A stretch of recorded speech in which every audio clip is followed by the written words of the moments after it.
ક્યાંય અપેક્ષા રાખીને મેં માગી હોય કે મેં ક્યાંય એવી વાત મૂકી હોય કે મારે જોઈએ છે, હું ઈચ્છુક છું, હું સેવા કરતી, પાર્ટીમાં બી હું જોડાઈ ગઈ હતી, પણ મેં મારું નામ પ્રપોઝ કરીને એવું કીધું હોય અને પછી આવી વાતો નીકળે તો એક સેટબેક લાગે. મારા માટે ક્યુરિયોસિટી હતી કે સાહેબ શું કહેશે, સાહેબ શું વાત કરશે.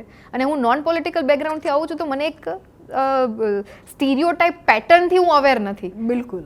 તો મારા માટે તો એ બધું નવું હતું, એક્સાઇટમેન્ટ હતું કે હું ગૃહમંત્રી સરને મળું છું, એ કેવી રીતના વાત કરશે, શું કહેશે, મને કામ વિશે પૂછશે તો હું શું કહીશ. તમે થોડું હોમવર્ક કરીને ગયા હતા, તમે જે સમાજ સેવા કેમ કે સોશિયલ એક્ટિવિટી ઘણી કરતા હતા.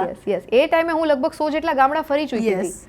તો મને એમ કે સાહેબ મને પૂછશે કે બેન કેવો અનુભવ છે, શું લાગે છે, તો એ તો કઈ વાત જ ના થઈ. સાહેબે કીધું કે શું, મેં કીધું. અને એ ટાઈમે તમારી આસપાસના વર્તુળોમાં એ ચર્ચા હતી કે બેનને ટિકિટ આપવાની કન્ફર્મ છે એટલે બેન ગામડા ફરી રહ્યા છે. સી આ તો બધું એક કોરિલેટ કાઇન્ડ ઓફ નરેશન હોય છે કે તમે કંઈક કરો ને પછી એ લકીલી એ નજીક આવતું હોય, કોઈ બી ઇલેક્શન આવતું હોય અથવા તો કોઈ બી ચેન્જીસ આવતા હોય તો એને કોરિલેટ કરી દેવામાં આવે.